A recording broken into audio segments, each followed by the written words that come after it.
Hi, எல்லோருக்கும் வணக்கம். Welcome to உங்கள் நான் கமல் ஹாசன்ஸ். அந்த வீடியோவில் நம்ம கமல் சார் பற்றின ஒரு புதிய தகவல் தான் டிஸ்கஸ் பண்ண போகிறோம். ஸோ வீடியோக்குள்ளே போகிறதுக்கு முன்னாடி நம்ம சேனலுக்கு நீங்கள் வந்து புதுசாக இருந்தீங்க அப்படின்னா கண்டிப்பாக சப்ஸ்கிரைப் பண்ணிக்கோங்க. வீடியோ மறக்காமல் ஒரு லைக் பண்ணிக்கோங்க. இப்போ நம்ம வீடியோக்குள்ளே போகலாம். ஸோ இன்றைக்கி நம்ம பார்க்க போகிற முதல் டாபிக் தக் லைஃப் படத்தோடைய டீசர் கட் பயங்கர வேகமாக வந்து போயிட்டுருக்கு அப்படின்ற மாதிரி சொல்கிறாங்க. ஸோ அக்டோபர் ஸ்டார்ட் ஆகிடுச்சு. நவம்பர் 7 வந்து கண்டிப்பாக ஒரு சூப்பரான கட் வந்து விடணும் அப்படின்றத பிளான் பண்ணியிருக்காங்க. ஸோ விக்ரமில் எப்படி கட்ஸ் வந்து பார்த்திங்கன்னா தெரிக்கும் பட்டு பட்டு பட்டு பட்டுன்னு, அந்த மாதிரி தக் லைஃப்லேயும் வந்து பார்த்தீங்கன்னா கட்ஸ் இருக்கணும் அப்படின்ற மாதிரி சொல்லியிருக்காங்க. So it's going to be a teaser, ஒரு நிமிஷம் டீசர் 1.13 அப்படின்ற மாதிரி ஒரு டீசர். ஆனால் இதற்காகத்தான் ஏஆர் ரஹ்மான் அவர்களும் மணிரத்னம் அவர்களும் மியூசிக் எப்படி பண்ணலாம் அப்படின்ற மாதிரி பிளான் பண்ணினா அவங்க ஒரு காம்போவில் வந்து ஒன்று கொடுத்தாங்க. கமல் சார் வந்து பார்த்திங்கன்னா பயங்கர முடி வச்சுட்டு சரியா ரங்கராஜனா அந்த மாதிரி ஒரு பண்ணாங்கல்ல, அதை தாண்டி ஒரு இம்பேக்ட் வந்து இந்த டீசரில் க்ரியேட் ஆகணும் அப்படின்றதற்காக ரெண்டு பேருமே வந்து பயங்கரமாக ஒர்க் பண்ணிகிட்டு இருக்காங்க அப்படிங்கிறது தான் அப்டேட்டு. ஆனால் கமல் சார் படத்தை பார்த்துட்டாரு, பயங்கரமாக இருக்குது படம், 10 பாகுபலி 30 RRR அப்படின்னு சொல்லி உருட்டிட்டு இருந்தாங்க நிறைய பேர் சரியா. அந்த உருட்டுகளை நம்பாதீங்க. படம் நீட் அண்ட் க்ளீனாக வந்து இருக்குது அப்படிங்கிற மணிரத்னம் அவர்களுடைய கருத்து தான். ஆனால் அந்த படத்தை கமல் சார் வந்து இன்னும் பார்க்கவில்லை அப்படிங்கிறது தான் வந்து உண்மை. ஓகேங்களா. ஸோ கிளிம்ஸ் மாதிரி சும்மா ரஃப் கட் மாதிரி தான் வந்து பார்த்துருக்காங்க. அதுவும் வந்து அதை பார்த்துட்டு மணிரத்னம் அவர்கள்கிட்ட அடுத்த படம் வந்து பார்த்திங்கன்னா நம்ம பண்ணலாம் அப்படின்ற மாதிரி அந்த பேட்டர்னில் வந்து சொல்லியிருக்காரு. தவிர இந்த படம் வந்து பயங்கரம் அப்படின்னு சொல்லிட்டு அந்த மாதிரிலாம் வந்து எதுவுமே சொல்லலை. ஸோ அதனால் ரொம்ப வந்து எக்ஸ்பெக்டேஷன்ஸ் நம்ம இல்லாமல் பேசிக்காக எக்ஸ்பெக்டேஷன் வந்து வச்சுருப்போம். குறிப்பாக இந்த வடை பேச்சு மாதிரி யூடியூப் சேனலில் வந்து பார்த்திங்கன்னா அப்படியே அவாய்ட் பண்ணிட்டு போயிருங்க.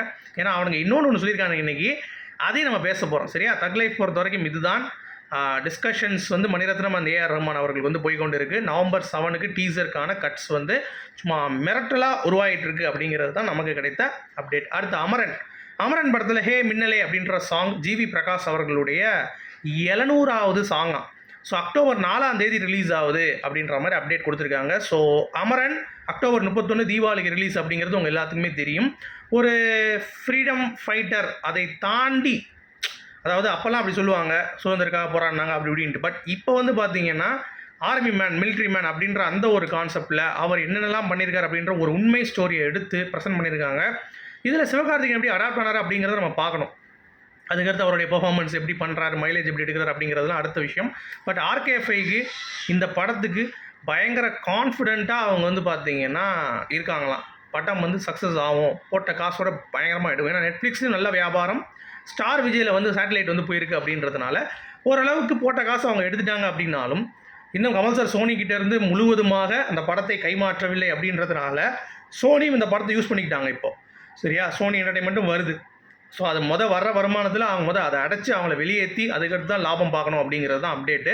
ஸோ இப்போ வந்த லாபத்தில் கமல் சாரோடைய இன்வெஸ்ட்மெண்ட் தான் வந்திருக்கு. ஆக்சுவலாக என்னென்னா இந்த சேட்டலைட்டில் வந்த லாபம் மட்டும் சரிங்களா. அது போக இப்போ வர கலெக்ஷனில் தான் வந்து பார்த்தீங்கன்னா சோனியோடைய இதையும் அடைக்கணும், ப்ளஸ் ராஜ்கமலுடைய வருமானமும் இருக்குது அப்படிங்கிறதையும் நீங்கள் புரிந்து கொள்ள வேண்டும். அதற்காகத்தான் இந்த படத்துக்கு அவ்வளோ ப்ரொமோஷன்ஸ், கமல் சாரே இறங்கி போகிறதுக்கான காரணமும் அதுதான் அப்படிங்கிறதை நான் சொல்லிக்கிறேன். அடுத்து காந்தி ஜெயந்தி இன்றைக்கி அப்படின்றதுனால நான் ஏன் லவ் பண்ணேன் காந்திஜியை, நான் அப்படி இல்லாமல் நான் ஏன் ஹேட் பண்ணுறேன், நான் அவரை இக்னோரும் பண்ண முடியலனால அப்படின்ற அந்த ஒரு கேள்வி மைண்டுக்குள்ளே வந்துக்கிட்டே இருக்குது. ஏன்னா அவர் பிக் பாஸ்லேயே சொல்லியிருந்தார், விக்ரமன் வந்து அம்பேத்கர் லெட்டர் போட்டப்போ நம்ம கமல் சார் வந்து காந்திக்கு லெட்டர் போட்டார் அப்படிங்கிறது எல்லாத்துக்குமே தெரிஞ்ச விஷயம்தான்.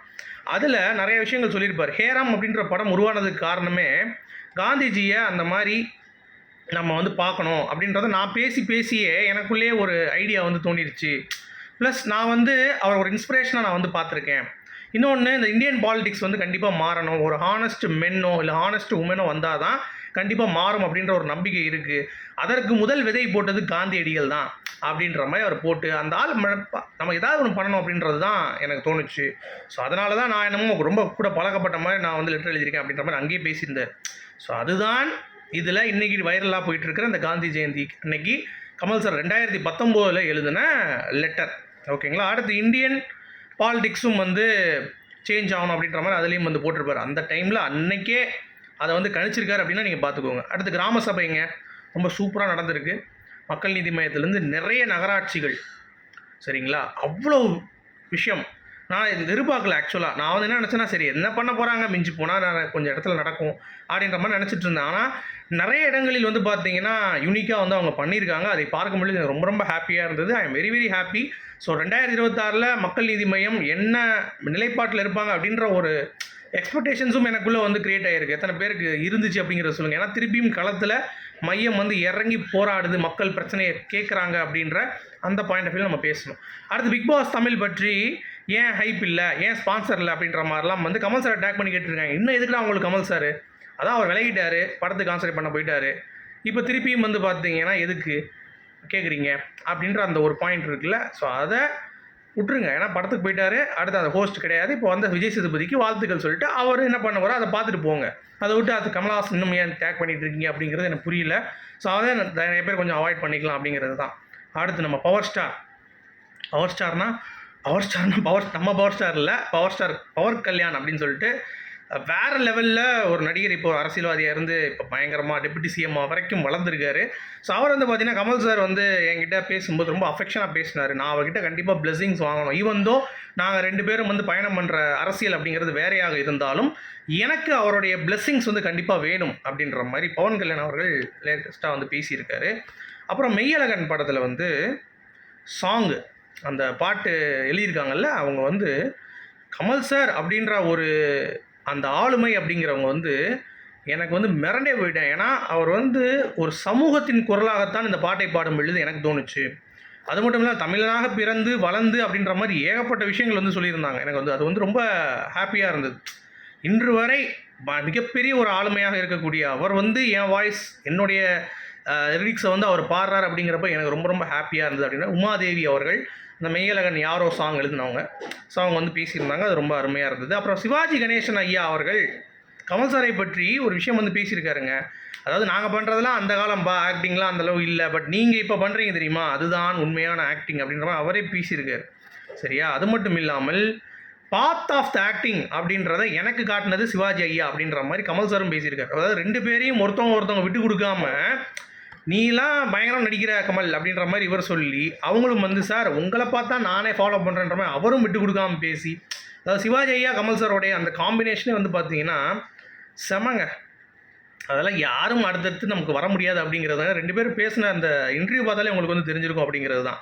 அடுத்து கமலஹாசன் அவர்களுடைய நற்பணி இயக்கம் சார்பில் யூஎஸில் இருக்கிறவங்க என்ன பண்ணுறாங்க அப்படின்னா, நம்மவர் பதிப்பகம் ஒரு இடத்துல வந்துச்சுல்ல, இப்போ 2 இடத்துல கன்ஸ்ட்ரக்ஷன் போகுதான். இப்போ அதை அட்வான்ஸ் பண்ணுறாங்க. ஸோ இதெல்லாம் வந்து நல்ல விஷயங்க, இதெல்லாம் நம்ம பாராட்டணும். ஏன்னா புக்கு படிக்கிறதுக்கு தான் எவனுமே வந்து அவைலபிள் இல்லை, புக்கு படிக்கவும் மாட்டுறாங்க. அந்த பழக்கத்தை கொண்டு வரணும். இப்போ நான்லாம் வந்து குமுதம், ஆனந்த விகடன்லாம் வாங்கி படிச்சுட்டு இருந்த ஒரு டைமு, ப்ளஸ் சில சின்ன நாவல்லாம் படிப்பேன். ஸோ அந்த பழக்கமாச்சு எனக்கு இருந்தது. ஆனால் போக இப்போ என் பசங்களாம் வந்து பார்த்தீங்கன்னா அந்தளவுக்கு அந்த இன்ட்ரெஸ்டே இல்லை, டிவிலே உட்காந்துட்டு இருக்கானுங்க. அப்படிங்கிறப்ப இந்த மாதிரி படிப்பகங்க நிறையா வரும் பொழுது கண்டிப்பாக ஒரு இம்பேக்ட் வந்து கிரியேட் பண்ணும். அதற்கு கமலஹாசன் நற்பணி இயக்கத்துக்கு வாழ்த்துக்கர் அப்படிங்கிறத நம்ம சொல்லிக்கலாம். அடுத்து நண்பர் சூப்பர் ஸ்டார் ரஜினிகாந்த் அவர்கள் விரைவில் குணமடைய, கமல் சார் வந்து பார்த்திங்கன்னா அவர் எப்பயும் அவரோட நட்புங்கிறது நம்ம கேள்வி கேட்க வேண்டிய அவசியமே இல்லை. 2 பேருக்குள்ள நட்பு. சரியா? அதாவது ரஜினி அவர்கள் ஓகே, கமல் அவர்கள் ஓகே, பட் இந்த மென்டலன்ஸ் அப்படிங்கிறது தான் நமக்கு வந்து கொஞ்சம் ஒரு மாதிரி. அவங்கள பற்றி நம்ம பேச வேண்டாம். எப்படியோ தலைவன் வந்து பார்த்திங்கன்னா உள்ளே போய் படத்தை ப்ரமோஷன்ஸ்க்காக போகாமல் தான் சரி அப்படின்றத நம்ம சொல்லியிருந்தோம். அதே மாதிரியே இவரும் வந்து பார்த்தீங்கன்னா பூரண குணமடைய விளைகிறேன் அப்படின்ற மாதிரி கமல் சாரும் வந்து ஒரு ட்வீட் போட்டு விட்டார். அடுத்து அட்லி, இந்த சல்மான் கான் படத்துக்கு எத்தனை கோடி தெரியுமா? அதாவது ராஜமௌலி அவர்கள் வாங்கினார்ல, அதுக்கு அடுத்து இவர் தானா டைரக்ஷனில் இந்தியாவில். ஸோ அந்தளவுக்கு அட்லிக்கு மார்க்கெட் வந்து பார்த்திங்கன்னா போயிருக்கு. இப்போ ஷங்கர்லாம் யாருமே இல்லை, லோகேஷ்லாம். ஃபஸ்ட்டு ராஜமௌலி, 2வது அட்லி. அந்த ரேஞ்சுக்கு சல்மான் கானோடைய அடுத்த படத்துக்கு இருக்கும் அப்படின்ற மாதிரி சொல்கிறாங்க. அடுத்து இந்த அமரன் பூஜை வீடியோவில் அன்பே சிவம் அப்படின்ற மாதிரி ஒரு வரி வரும்ல, அது அவங்க அப்பா அம்மா, டேரக்டரோட அப்பா அம்மாவும் சொல்கிறாங்க, ஏங்க என் பையன் வந்து கமல் சாரோட தீவிர ரசிகன், அந்த அன்பே சிவம் அந்த பாட்டோட பயங்கரமான ரசிகன், யார் சிவம் அன்பே சிவம், அதை அப்படியே வைக்கணும் பூஜை இல்லைன்னு சொல்லிட்டு அவன் மியூசிக் கம்போஸ் பண்ணி டேரக்டர் சொல்லி வச்சான். அது வந்து கமல் சாருக்கு ஒரு ட்ரிபியூட் அப்படின்ற மாதிரி சொல்லியிருந்தது. அதெல்லாம் ரொம்ப அற்புதமாக இருந்தது. அப்புறம் IMDbயில் டாப் 5 கமல் சார் ஸ்ரீதேவி காம்பினேஷனில் எல்லாமே 8க்கு மேலேங்க. 3ஆம் பிறை, அப்புறம் வந்து வறுமை நிறம் சிவப்பு, 16 வயது நிலை, சிவப்பு ரோஜாக்கள், 3 முடிச்சு, இந்த எல்லா படங்களுமே 27 படங்களில் சும்மா டாப் நாச்சில் கலக்கியிருக்காரு கமல் சார். ஸ்ரீதேவி கூட காம்பினேஷன் IMDbயில் வந்து அதிர வச்சுருக்காங்க அப்படிங்கிறது தான். அடுத்து இதுதான் முக்கியமான ஒரு அப்டேட், இந்தியன் 3 OTTயில் வெளிவரும் அப்படின்ற மாதிரி இந்த வடை பேச்சு உருட்ட ஆரம்பிச்சிட்டாங்க. டேய் ஓடிடியில் வெளியே வரணும் அப்படின்னா இந்தியன் 2வே அவங்க ஒழுங்காக எடுக்காமல் எடுத்த படம் அப்படின்ற மாதிரி தான் சொல்கிறாங்க நிறைய பேர். அதுவே தேட்டர் ரிலீஸ் பண்ணுறாங்க, ஆன்லைனில் போயிருக்கு. ஸோ ஆன்லைனில் 150 கோடி வந்தால் கூட இந்தியன் 3க்கு இவங்க போட்ட காசு வருமா? வராது. தேட்டர் ரிலீஸ் பண்ணால் தான் வரும். சரி, தேட்டர் ரிலீஸ் பண்ணி அட்லீஸ்ட் ஒரு 100 கோடி வந்தாலும் உங்களுக்கு லாபம் தானடா. அப்படி இருக்கிறப்ப எப்படி வெறும் ஓடிடியில் மட்டும் ரிலீஸ் பண்ணுவானுங்க? சும்மா வாய் இருக்குன்றதுக்காக டிஸ்கஷன் போயிட்டு இருக்கான். ஓடிடியில் பண்ணலான்ட்டு என்னத்தையாவது உனக்கு செய்தி இல்லைன்னா கமல் சார் தான் கிடைச்சாராடா, தூக்கி இழுத்து வச்சு வந்து செய்வீங்களா அப்படின்ற மாதிரி தான் இருக்குது. அந்த மாதிரிலாம் எதுவுமே கிடையாதுங்க. இந்தியன் 3 ஒர்க்கு சீக்கிரம் நடக்க போகுது. சரியா, டிசம்பரில் ஆரம்பிக்க போகுது அப்படின்றது தான் அப்டேட். சும்மா வந்து உருட்டிட்டு இருக்காங்கடா 3 கோமாளிகளா அப்படின்னு சொல்லிட்டு இந்த வீடியோ நான் முடிக்கிறேன். உங்களுடைய கருத்துக்கள் மீண்டும் சந்திப்போம். Good bye.